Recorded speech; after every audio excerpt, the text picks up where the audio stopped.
তারা যাচ্ছে এখানে জাল দিয়ে ফেনাতে খেয়েও দেওয়ার জন্য, ঠিক আছে। তো কি মাছ পায় তারা আমরা দেখবো এখন। তারা এখন তাড়াতাড়ি করছে, কারণ লাক্কাল আসবো, লাক্কাল আসলে তো তারা জাল নিয়ে যাবে, ঠিক আছে। এই তো ওর গাঙ্গের মাঝে, মানে একটা নদীর মতো আর কি, এটার মাঝে মাছ আছে, ফিশারি আমরা যেটা বলি ফিশারি। অবশেষে তাদের পেনায় সাফা করে হলো। এগুলার দেশি মাছ, বড় মাছের চেয়ে এগুলো অনেক স্বাদ, আমি যেটা মনে করি।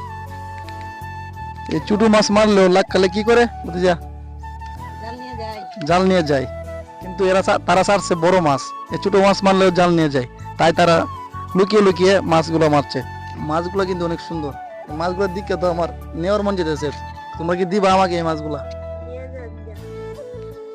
দেখেছো, বলতে বলতে তারা মাছগুলো দিয়ে দিতেছে। তারা চুরি করে মাছ নিলে কি হবে, তার মনটা কিন্তু অনেক বড়, ঠিক আছে।